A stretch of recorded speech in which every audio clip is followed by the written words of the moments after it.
Hello, നമ്മുടെ പുതിയൊരു വീഡിയോയിലേക്ക് എല്ലാവർക്കും സ്വാഗതം. അപ്പോൾ ഇന്നത്തെ നമ്മുടെ വീഡിയോ ലൈഫ് സ്റ്റോറിയാണ്. ഞാൻ കുറേ നാൾ മുന്നേ കമ്മ്യൂണിറ്റി പോസ്റ്റിൽ ഇട്ടിട്ടുണ്ടായിരുന്നു, ലൈഫ് സ്റ്റോറി വേണോ വേണ്ടെന്നൊക്കെ ചോദിച്ചിട്ട് കേട്ടോ. അപ്പോൾ കുറേ പേര് വേണമെന്നാണ് പറഞ്ഞത്. പിന്നെ വേറെ ഒരു ലോങ് വീഡിയോയിൽ കുറച്ച് പേര് പറഞ്ഞു ലൈഫ് സ്റ്റോറി പറഞ്ഞില്ലെങ്കിലും കുഴപ്പമില്ലയെന്ന്. അപ്പോൾ ഞാനത് ഇത്ര നാൾ വീഡിയോ ഇടാതിരുന്നത് പറയണോ വേണ്ടേ എന്നുള്ളൊരു കൺഫ്യൂഷനിലായിരുന്നു. എവിടുന്ന് തുടങ്ങണം, എങ്ങനെ പറയണം, അങ്ങനെയൊന്നും എനിക്കറിയില്ല. അപ്പോൾ ഇന്നത്തെ നമ്മുടെ വീഡിയോ ലൈഫ് സ്റ്റോറിയാണ്. ചെറുതായിട്ട് ചുരുക്കിയിട്ടാണ് കേട്ടോ പറയാൻ പോണത്. അപ്പോൾ നേരെ നമുക്ക് നമ്മുടെ വീഡിയോയിലോട്ട് പോവാം. ലൈഫ് സ്റ്റോറി പറയുമ്പോൾ ആദ്യം തന്നെ എൻ്റെ വീടും വീട്ടുകാരും പ്ലേസും കാര്യങ്ങളൊക്കെ പറയാം. എൻ്റെ പേര് എല്ലാവർക്കും അറിയാമെന്ന് വിചാരിക്കുന്നു. വിനീത എന്നാണ് ചാനലിൻ്റെ പേര് തന്നെയാണ്. എങ്കിലും കുറേ പേര് ചോദിക്കാറുണ്ട് ചേച്ചിയുടെ പേരെന്താണെന്നൊക്കെ ചോദിച്ചിട്ട്. അതെന്താണെന്ന് എനിക്കറിയില്ല. പിന്നെ സ്ഥലം വരുന്നത് തൃശ്ശൂരാണ്.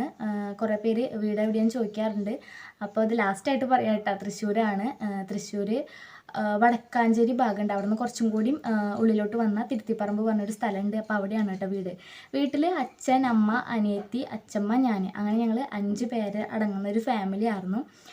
ലൈഫ് സ്റ്റോറി എന്ന് പറയുമ്പോൾ ഫസ്റ്റ് തന്നെ ഓർമ്മ വരിക പണ്ടത്തെ കുറേ കാര്യങ്ങൾ, വഴക്ക്, ലഹളടി, അങ്ങനത്തെ കുറേ കാര്യങ്ങൾ. ഇപ്പോൾ ഒതുങ്ങി കേട്ടോ. അതിൻ്റെ മെയിൻ കാരണം എന്ന് വെച്ച് കഴിഞ്ഞാൽ അച്ഛൻ ഭയങ്കരമായിട്ട് കുടിക്കുന്ന ഒരാളാണ്. ഇപ്പോഴും കുടിക്കുമെങ്കിലും പണ്ടത്തെ വെച്ചിട്ട് ഇപ്പം നോക്കുമ്പോൾ ഇപ്പം അങ്ങനെ ഇല്ല കേട്ടോ. ആ ഒരു കാരണം കൊണ്ട് തന്നെ ഒരുപാട് ലൈഫിൽ അനുഭവിച്ചിട്ടുണ്ട്. ഒരുപാട് എന്ന് പറഞ്ഞാൽ ഒരുപാട് കാര്യങ്ങൾ അനുഭവിച്ചിട്ടുണ്ട്. പിന്നെ അതിൽ മെയിനായിട്ടുള്ളൊരു കാര്യം എന്ന് വെച്ചാൽ എൻ്റെ അച്ഛൻ എൻ്റെ അമ്മേനെ സെക്കൻഡ് മാരേജ് ചെയ്തതാണ്. അതായത് അച്ഛൻ ഫസ്റ്റ് ഒരു കല്യാണം കഴിച്ചിട്ടുണ്ട്. അതിൽ അച്ഛന് 2 പിള്ളേരുണ്ട്. അതിൻ്റെ പേരിലും ഒരുപാട് പ്രശ്നങ്ങളും കാര്യങ്ങളൊക്കെ ഉണ്ടായിട്ടുണ്ട്. അതിനെക്കുറിച്ചിട്ട് ഡീറ്റെയിൽ ആയിട്ടോ അല്ലെങ്കിൽ അവരുടെ കാര്യങ്ങളോ ഒന്നും എനിക്കറിയില്ല. അവരിപ്പോഴും ഉണ്ട്, പക്ഷേ എവിടെയാണെന്നോ ബാക്കി കാര്യങ്ങളൊന്നും എനിക്കറിയില്ല. അച്ഛനൊരു നന്നായി കുടിക്കുന്ന ഒരാളാന്ന് പറഞ്ഞു.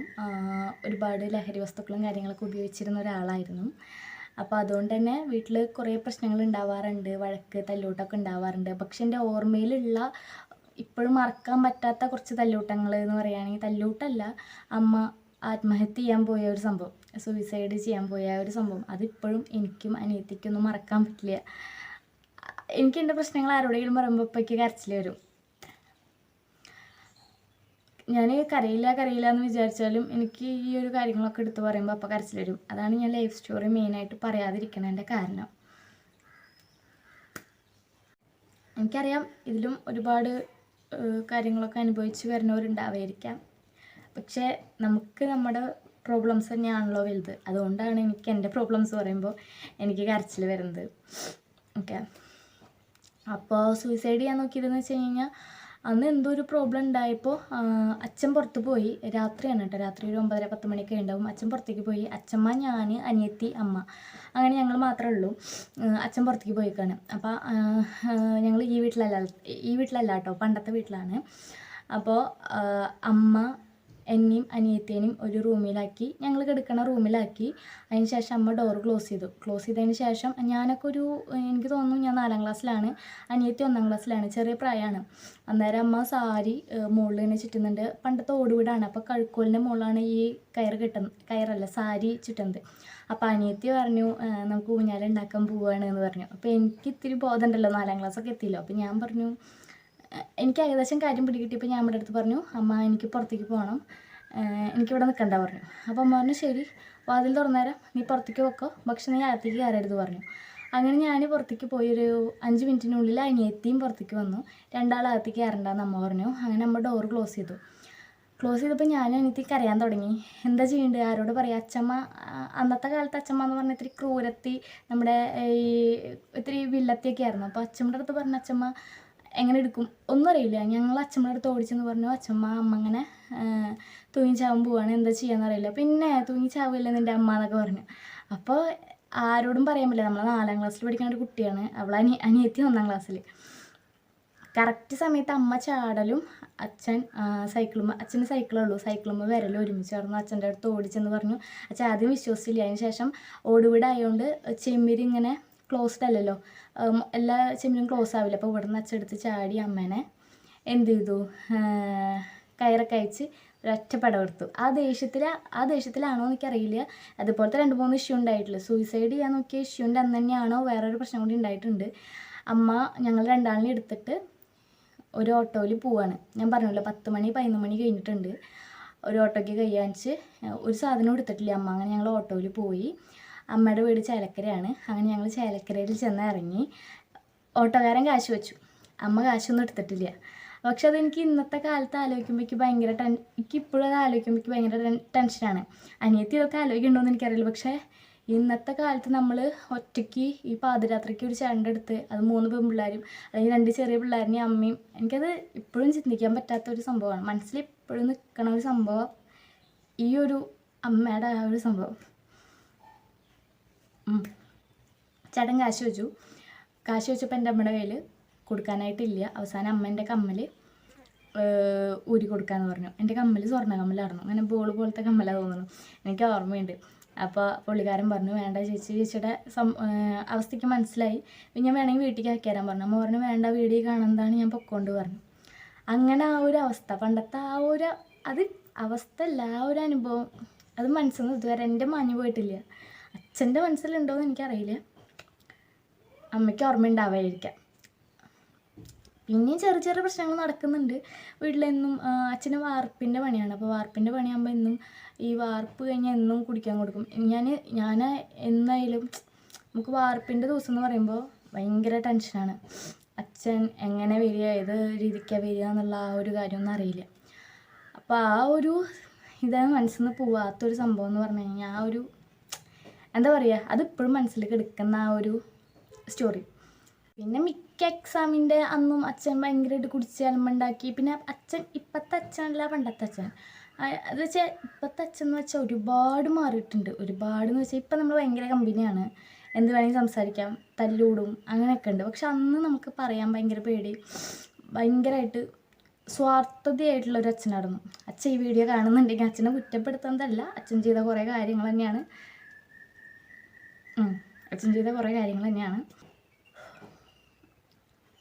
സ്വാർത്ഥത എന്ന് വെച്ചാൽ അച്ഛനെ എന്നുള്ളൊരു വിചാരം പണ്ടുണ്ടായിരുന്നുള്ളൂ. അച്ഛൻ ഭക്ഷണം കഴിച്ച് കഴിഞ്ഞാൽ ചിലപ്പോൾ തുപ്പി വയ്ക്കും, നമുക്ക് കഴിക്കാൻ പറ്റില്ല. ചിലപ്പോൾ പാത്രം എടുത്ത് വലിച്ചെറിയും, കലെടുത്ത് കിണറ്റിൽ കൊണ്ടിടും, അങ്ങനെ കുറേ കാര്യങ്ങളൊക്കെ ചെയ്തിട്ടുണ്ട്. ലൈഫ് സ്റ്റോറി എന്ന് പറയുമ്പോൾ ഫസ്റ്റ് ഈ കാര്യങ്ങളൊക്കെയാണ് ഓർമ്മ വരിക.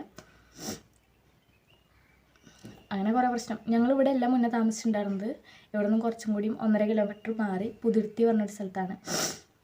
ഞങ്ങളല്ല, അച്ഛൻ ഫസ്റ്റ് മാരേജ് ചെയ്ത ആ ഒരു സ്ഥലം, ഫസ്റ്റ് അച്ഛൻ്റെ സ്ഥലം അവിടെയായിരുന്നു. അവിടെ നിന്ന് ഒരുപാട് പ്രശ്നങ്ങളും കാര്യങ്ങളൊക്കെ ആയിട്ടാണ് ഇങ്ങോട്ട് പോകുന്നത്. അവിടെ അച്ഛന് ഒരുപാട് സ്ഥലം ഉണ്ടായിരുന്നു, 2 ഏക്കർ എത്ര ഇങ്ങോട്ട് അച്ഛൻ കുടിക്കുമ്പോൾ ഇപ്പോഴും ഇങ്ങനെ പറയും. ഇപ്പം ഞങ്ങൾ 3 സെൻറ്റ് സ്ഥലത്തിൽ പഞ്ചായത്ത് നേട്ടിയ വീട്ടിലാണ് താമസിക്കുന്നത്. പിന്നെ ഈ ഒരു വീട് ഉണ്ടാവാൻ കാരണം തന്നെ മെയിനായിട്ട് പറയുകയാണെങ്കിൽ അമ്മ എപ്പോഴും ജീവിച്ചിരിക്കുക കാരണമാണ്.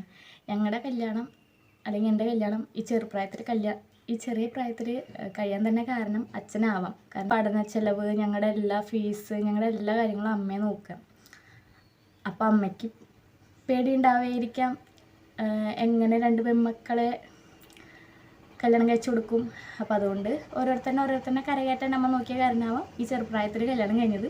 ചെറുപ്രായത്തിൽ പറയുമ്പോൾ എൻ്റെ 19 വയസ്സിലാണ് കേട്ടോ കല്യാണം കഴിഞ്ഞത്. പിന്നെ ആ 4ാം ക്ലാസ്സിലെ ഇഷ്യൂൻ്റെ ആ സമയത്ത് ഞാൻ പറഞ്ഞില്ല, 4ാം ക്ലാസ് ആ ഒരു സമയത്ത് അമ്മ അങ്ങനെ 2-3 ബന്ധിയൊക്കെ ഇതുപോലെ തന്നെ ഓരോ പ്രശ്നങ്ങളൊക്കെ ഉണ്ടായിട്ടും കാര്യങ്ങളൊക്കെ ആയിട്ട് അമ്മയുടെ വീട്ടിലേക്ക് പോയിട്ടുണ്ട്.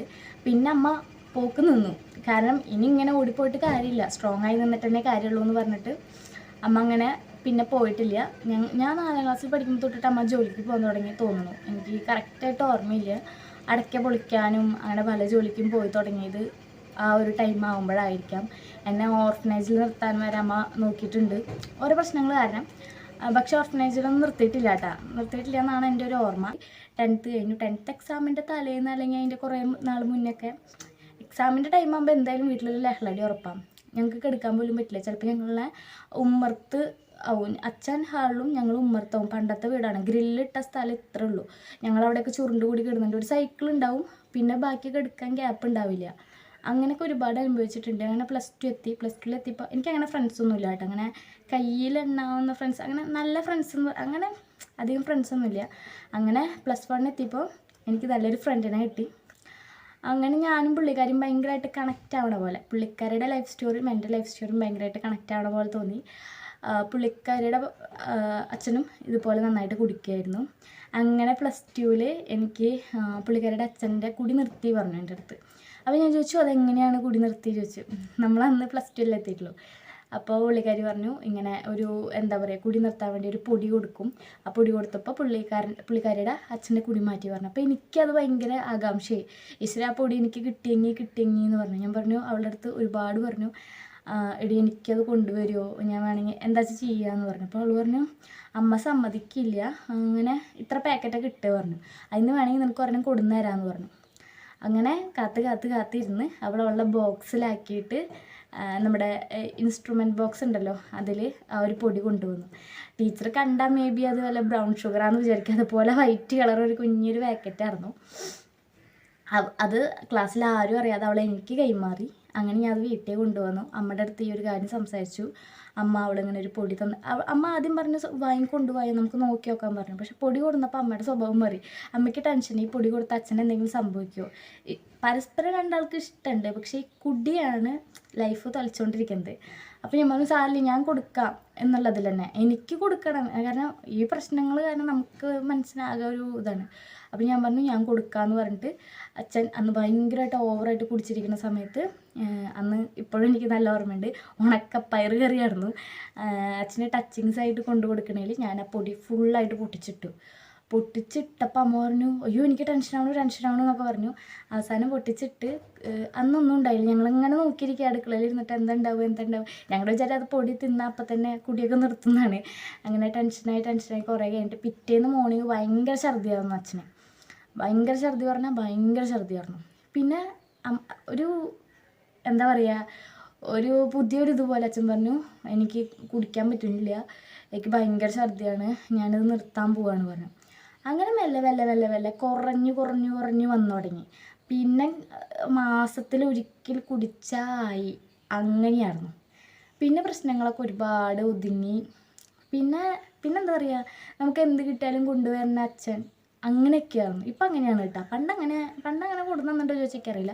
ഇപ്പം അച്ഛന് ഈവൻ ഒരു വാർപ്പുണ്ടെങ്കിൽ തന്നെ അച്ഛൻ കുറച്ച് കുടിക്കും, ബാക്കി അച്ഛന് ബിരിയാണി കിട്ടണമെങ്കിൽ ആ ബിരിയാണിയൊക്കെ കൊടുന്നു തരും, അല്ലെങ്കിൽ വേറെ എന്തെങ്കിലുമൊക്കെ കൊടുന്നു തരും. അങ്ങനെയൊക്കെ കൊടുന്നു തരുന്ന അച്ഛനാണ്. പക്ഷെ മുന്നത്തെ അച്ഛനും ഇപ്പോഴത്തെ അച്ഛനും കമ്പയർ ചെയ്യുമ്പോൾ ഇപ്പോഴും തല്ലൂട്ടൊക്കെ ഉണ്ടാവാറുണ്ട്. നമ്മുടെ എല്ലാ ഫാമിലി പ്രോബ്ലം നമുക്ക് സോഷ്യൽ മീഡിയയുടെ മുന്നിൽ ഇടേണ്ട ആവശ്യമില്ലല്ലോ.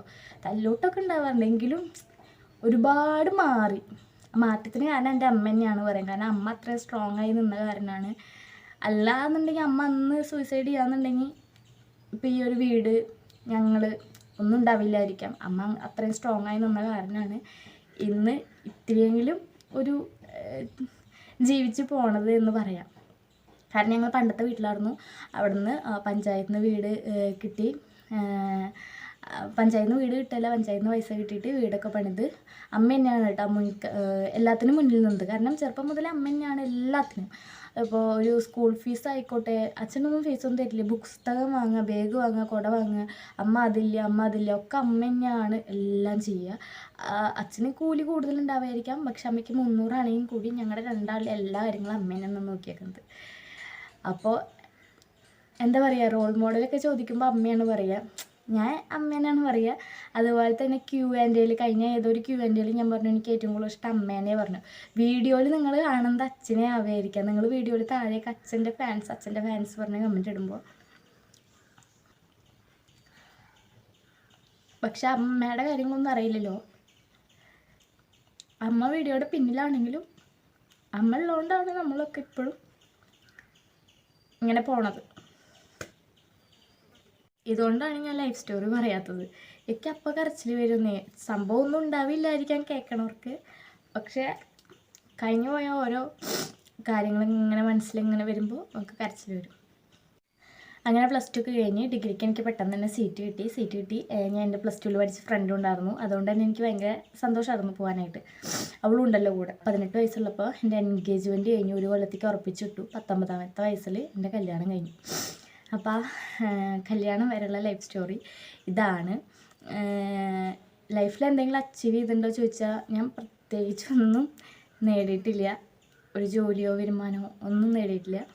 പക്ഷെ ഇപ്പം നേടിയതിൽ വെച്ചിട്ട് എനിക്കൊരു വരുമാനം കിട്ടി തുടങ്ങുന്നത് ഈ യൂട്യൂബ് ചാനലിൽ നിന്നാണ്. അതിൽ തന്നെ ഒരുപാട് സന്തോഷം. കാരണം ഞാനിപ്പോൾ ഇന്നല്ലെങ്കിൽ നാളെ എല്ലാവരും മരിക്കും. ഞാൻ മരിക്കുകയാണെങ്കിൽ ഞാൻ യൂട്യൂബിലില്ല. സാധാരണ ഒരു വ്യക്തി മരിക്കുകയാണെങ്കിൽ വിശുംബരൻ്റെ മോളും മരിച്ചു, അല്ലെങ്കിൽ റിലേറ്റീവ്സും നാട്ടുകാരും മാത്രം അറിയുള്ളൂ. പക്ഷേ ഞാൻ ഇനി എങ്ങാനും മരിക്കുകയാണെങ്കിൽ ആ യൂട്യൂബിലുള്ള കുട്ടി മരിച്ചു, കുറച്ച് പേര് അറിയും എന്നെ. അതിൽ തന്നെ ഒരുപാട് സന്തോഷമുണ്ട്. ഒരിക്കലും ചാനൽ മോണിറ്റൈസ് ആവുന്നോ എനിക്ക് ഏണിങ്സ് കിട്ടുന്നോ ഒന്നും ഞാൻ പ്രതീക്ഷിച്ചിട്ടില്ല. അപ്പോൾ ഇതൊക്കെയാണ് എൻ്റെ ലൈഫ് സ്റ്റോറി.